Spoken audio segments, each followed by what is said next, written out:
Om Namo Bhagavate Vasudevaya. Om Namo Bhagavate Vasudevaya. Om Namo Bhagavate Vasudevaya.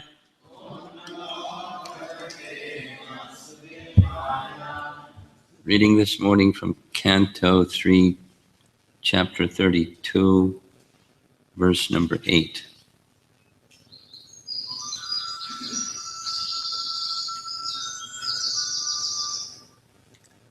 Pleasant sounding. Okay, so this is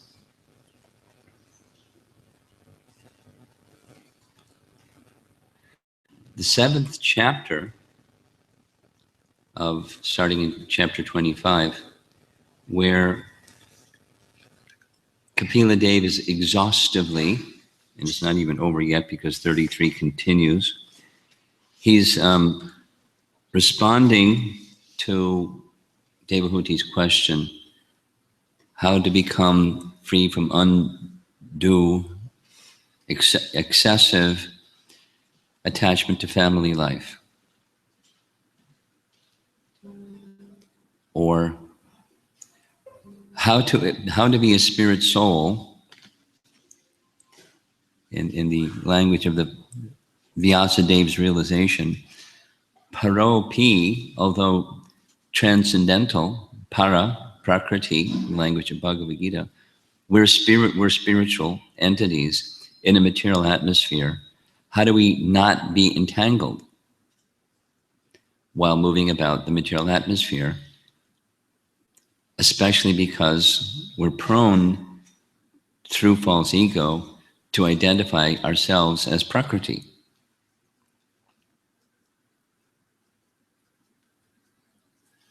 We're in the situation, how do we get extricated from the situation? It may be thought of as liberation, but the explanation that's given is far beyond liberation. Sometimes Prabhupada called it the 5th dimension. Sounds kind of mystical. But the meaning is beyond liberation, dharma, artha, kama, moksha, and beyond moksha. Because, for example, Shukadeva Goswami was in the liberated position. He went beyond liberation. He became absorbed in devotional service. So the answer, in short, is devotional service is how to go beyond. Then, for those of you that are in Grahastha life in particular, or in general, those that are involved in matter because we're spirit soul in a material atmosphere, how to live your life. What does it look like? How do you perform your activities? Detached from matter and attached to the spiritual conception of life, how to do that. So it's a how-to section. Entanglement in fruitive activities kind of discloses one of the elements of consciousness. That is, while you're performing your duties, don't be entangled in attempting to be the enjoyer of the fruits of those activities. Basic Bhagavad Gita message expanded in great detail. So in this chapter, starting with the first verse, it's a compare and contrast method of instruction. Compare and contrast means inclusive and exclusive. It's this, it's not that. What are some of the elements of Grahastha life that must be there? What are the elements of family life that must not be there? So the language, the Sanskrit is Grahastha Grihamedi. So the first four verses describe the mentality and the behavior of the Grihamedi. And then the next two verses, 6 and 7, 5, 6, and 7, 3 verses, are describing the Grahasta's consciousness and the behavior. The language of 7 connects with this morning's verse.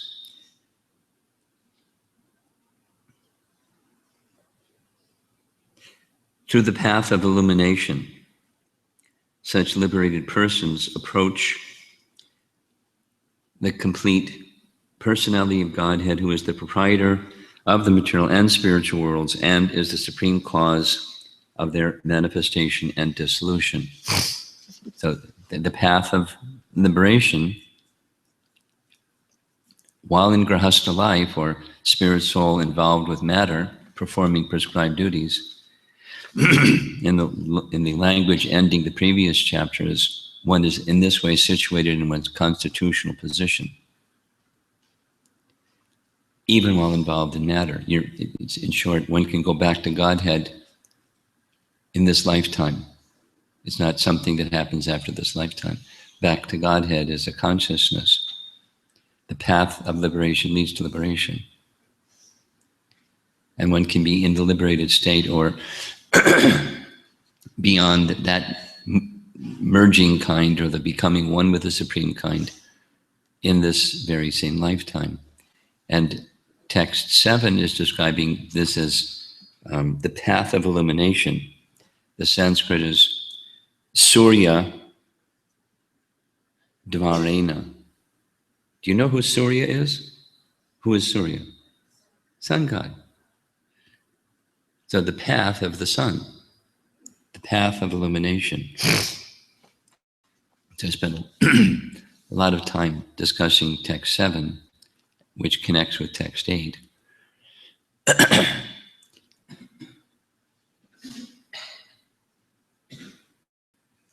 Going into in detail the Gayatri mantra that some people think is worship of the sun.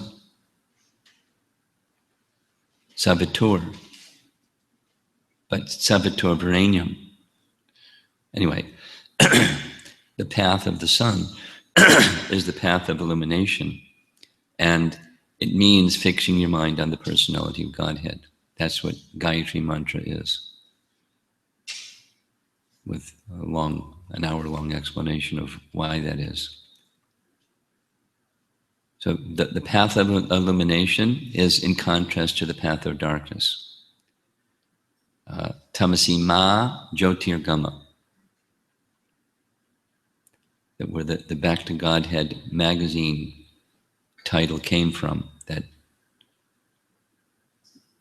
Vedic statement. Tamasi ma, give up darkness. Jyotirgama, go to the light. Back to Godhead, Jyotirgama. Path of illumination. Fixing one's consciousness on the personality of Godhead. Specifically, it's Surya, and then in this text 8, it's Hiranmaya.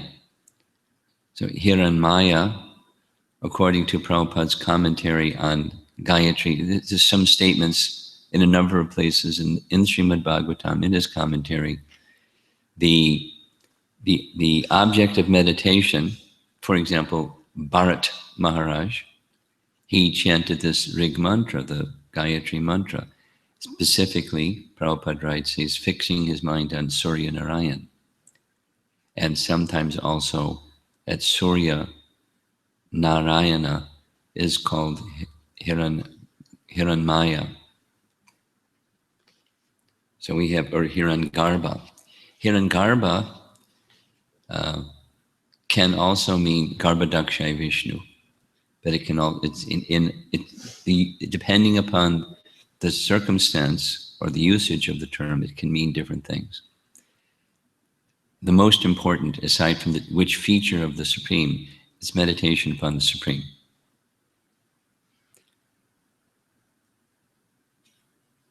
Kapila Deva is not teaching anything else. He's not teaching sun worship. He's teaching worship of the Supreme Personality of Godhead. Language is important, and the specific choice of terms and the use of those terms in the context is important. But without getting confused about all of that, we should be very clear, he's advocating to Devahuti this Vaishnava principle of fixing the mind upon the personality of Godhead while carrying out your prescribed duties. Exactly as Krishna says in Bhagavad Gita, perform your prescribed duty and always think of me. That's the path of transcendence, the path of illumination, the path of the sun, the path of the fifth dimension, path of devotional service. So here's text 8. Worshippers of the Hiranyagarbha expansion of the personality of Godhead remain within this material world until the end of 2 prarardhas, when Lord Brahma also dies. Purport. One dissolution is at the end of Brahma's day, and one is at the end of Brahma's life. Brahma dies at the end of 2 prarardhas, at which time the entire material universe is dissolved. Persons who are worshippers of Hiranyagarbha, the plenary expansion of the Supreme Personality of Godhead, Garbhodakshaya Vishnu, do not directly approach the Supreme Personality of Godhead in Vaikuntha.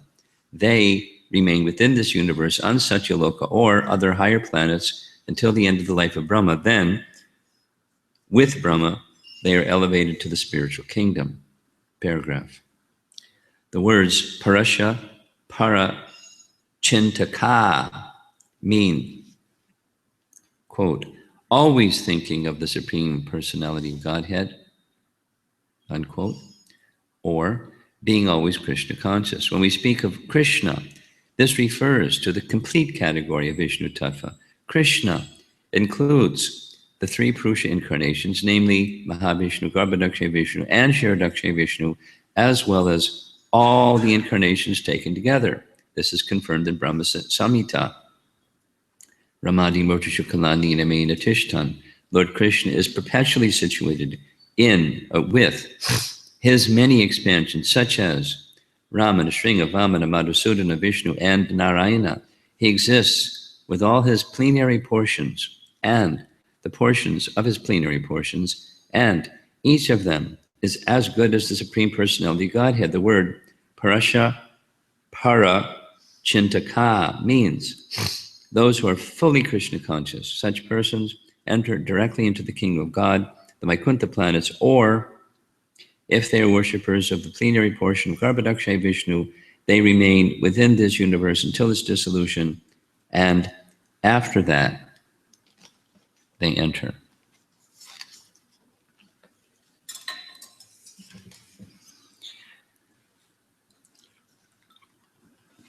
It's a detail.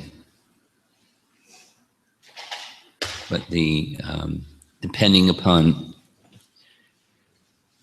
the feature, main message here is depending upon the feature of the Supreme that one becomes attracted to and fixes one's attention upon,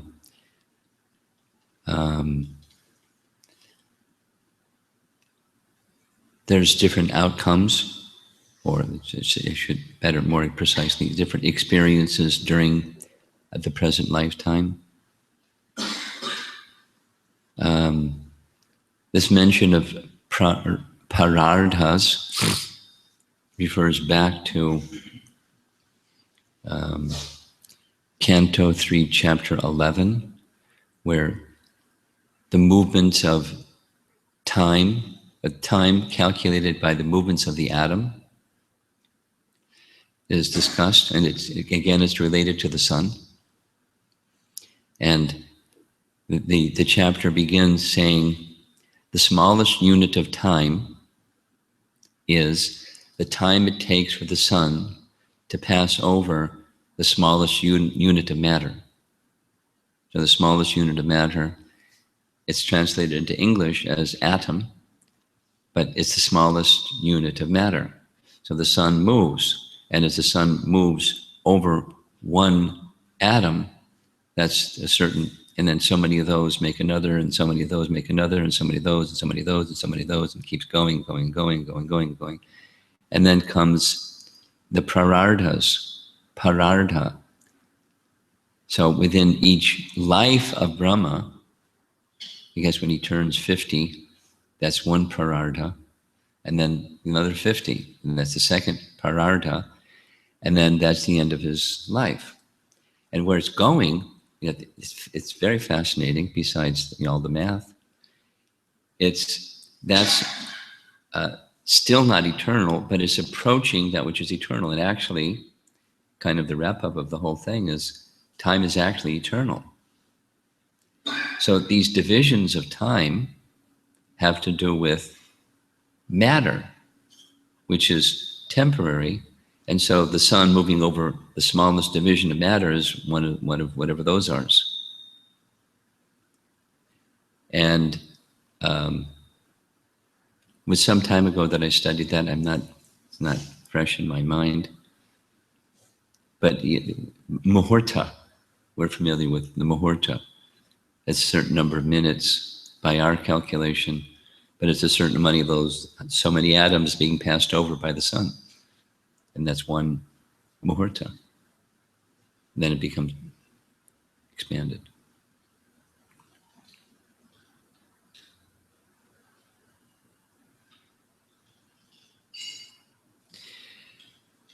Those who worship Garbhadakshay Vishnu or Hiranyagarbha, and again I'll make mention to, at least in one place, Srila Prabhupada speaks of the object of meditation of Gayatri, in addition to, in several places saying Surya Narayan, in one place it's Hiranyagarbha or Hiranyamaya.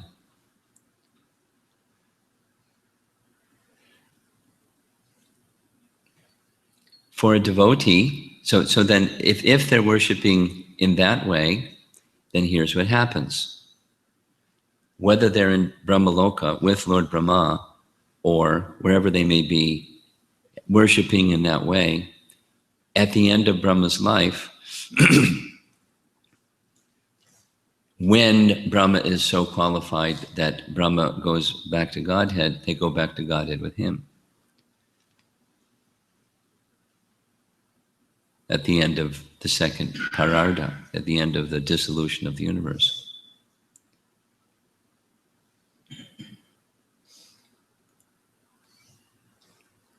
But then Prabhupada weaves into the purport, actually, when we say Krishna, it means all the forms. We're fortunate, very fortunate, we're being trained to worship Krishna in that way. He is the source of all expansions. Just like it's done, if you read carefully, Canto 1, Chapter 3, the question that's being responded to is, what are the forms of the Lord as they appear in this world? One of the questions of the sages. So it describes. And it starts with the Purusha avatars, because they're forms of the Lord that appear in this world. And then the various Leela avatars, they're explained. And Krishna is the source of them all. Meaning within Krishna is everything. That all of them are there and they descend from Krishna. Or they're expansions of Krishna. So we're being encouraged to meditate upon Swayam Bhagavan Krishna from the Bhagavatam. And that means he's the source of everything, so that the abode of Krishna is Goloka. And so we hear all about Goloka, and we hear about Krishna's wonderful pastimes in Goloka, as they're exhibited here in this world when he appears. That's the 10th canto Bhagavatam, and reference to that in different places within the prior cantos. So we're given the full panorama of Krishna Loka even before we go to Krishna Loka, 10th canto. And all those other things, forms of the Lord, which are described, in short, the other 9 topics of the Bhagavatam are sheltered, or further elaborations on the 10th topic, the shelter of them all.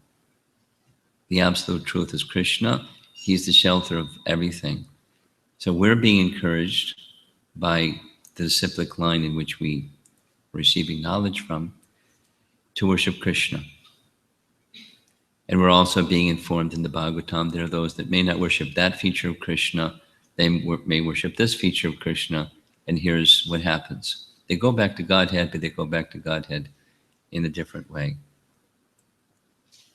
In Canto 1, Chapter 15, very nice description of the Pandavas following their elder brother Yudhishthira, fixed their mind upon the personality of Godhead, and the language is there that in their self-same body, they went back to Godhead. They didn't have to wait for two parardas. But they fixed their mind upon Krishna. So whether it's this, that, or the other, there's a distinction. There's variegatedness within this transcendental teaching and transcendental expression of devotion. Amongst Vaishnavism, there's diversity. This is giving some indication of worship of Hiranyagarbha. We'll hear some more. It's a long chapter, but it's the path that's being recommended for us. Instead of the path of fruitive activities, detachment from fruitive activities by attachment to the personality of Godhead. That's Vaishnava teaching. One last thing, it's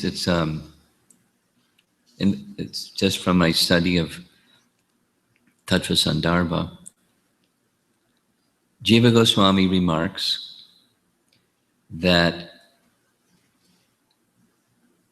when there's reference to meditation on the Purusha avatars, here it's Garbhadakshay Vishnu, or it may be upon the Paramatma feature, Shiradakshay Vishnu. When meditation goes to the Purusha avatars, the result of that is the neutral stage. The karma and the modes of nature become neutralized. So those that want that, it's recommended that they worship that feature. It's still, as Prabhupada is saying, it's still Bhagavan. It's Paramatma feature, but it's in his feature as a person, therefore receiving, and thereby receiving worship. So one comes to this neutral stage. Neutral to the modes of nature and karma. And the worship of the form of Krishna carries one into this realm of devotional service in different rasas. So we're encouraged in that way in particular. Purusham Purnam, the original feature of the personality of God, Krishna in his fullness. That's meaning all these different expansions within him. We're being encouraged in that way by the Bhagavatam and by our disciplic succession. We're still learning about these other expansions of Krishna because he's the source of everything. And those that worship this way, those that worship that way, while we're worshiping the original personality of Godhead. So again, it's just compare and contrast. Kind of high level, but compare and contrast. Back to the simple level, the instruction, and it's going to continue. Grahastas should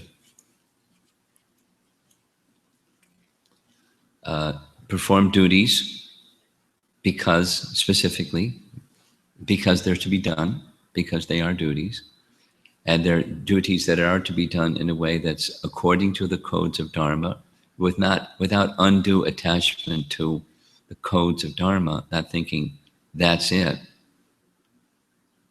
But it just defines what duty is, and we do according to duty, while especially focusing on fixing the mind upon the personality of Godhead by means of devotion, offering whatever one does to Krishna. That's being situated in a constitutional position, and as that progresses, one goes back to Godhead. It's the path of illumination. That's how Grahastas, that's how Kapila is advising Devahuti, or we're being advised. And again, it's a long chapter, so there's a lot to learn from this chapter, specifically for householders. Any discussion?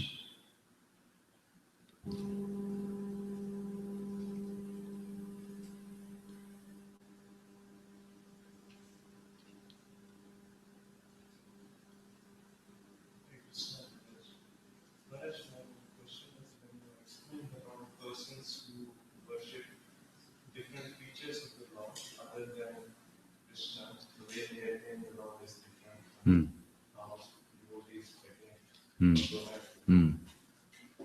So, in Krishna consciousness, we say that someone has performed pure devotional service in this lifetime, he gets another birth he takes another birth where he's engaged in the pastimes of the Lord, and that will be his last birth in this material creation before going back to Vaikuntha or Goloka.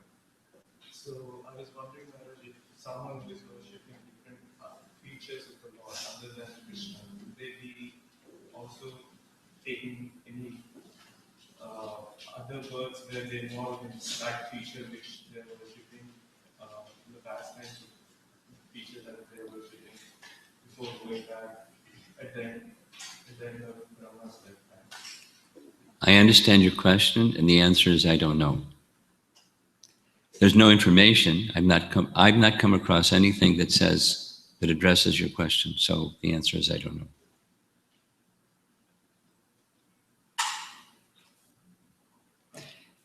I could say presumptuously, it seems to me that, and then say something. Specifically with Goloka, one is entering into pastimes with the Lord. So one is qualified to enter in those pastimes of the Lord by that facility, his pastimes in this world. That's my understanding of what that is all about. The purpose of it is to qualify one. Like going to school.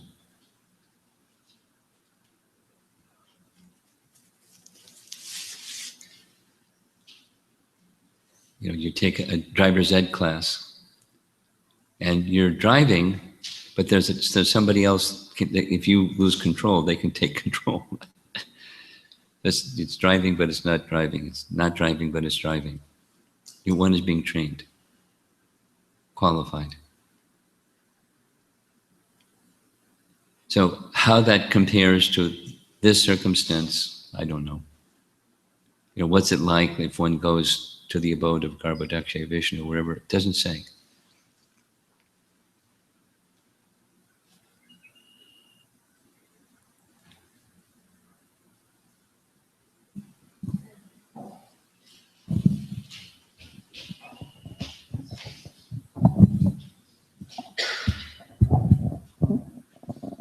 Hare Krishna Maharaj.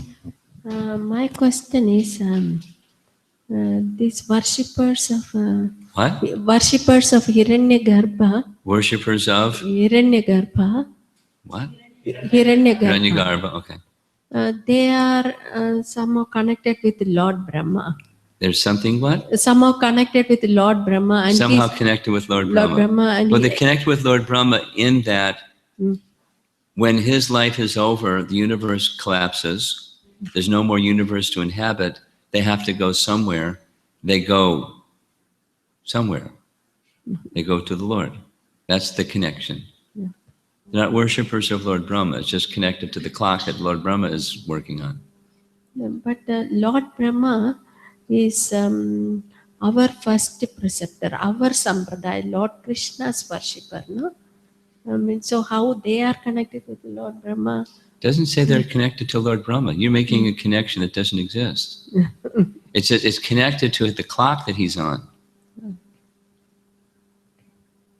His clock is, by that I mean, when the universe is over. That's the connection. not where he goes and what he does and stuff. Okay, Mary. Okay? Thank you.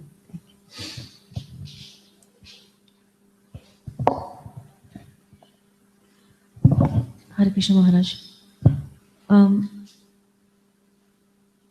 okay, when we are in the devotional service and we are associating with other devotees and all, when there is a wrong impression about you that goes across, When there's discussion about, when there is a wrong impression about you, uh, if you are wrongly perceived, Wrong impression about when oneself is perceived in the wrong way? how to clear that confusion? Okay. Say when one is perceived in the wrong way and that spreads around, then how to Just in terms of social or constitutional? Based on the perceptions, I'm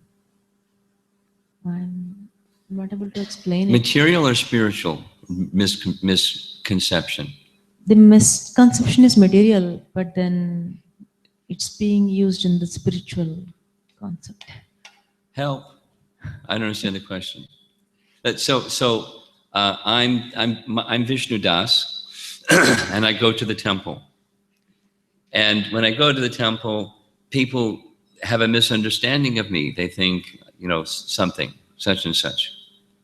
Now I'm trying to practice Krishna consciousness, and they're thinking of me in the wrong way. And how am I supposed to function when I'm being perceived in the wrong way? Is that the question? No. I can ask you in person. I don't Okay. want to. All right.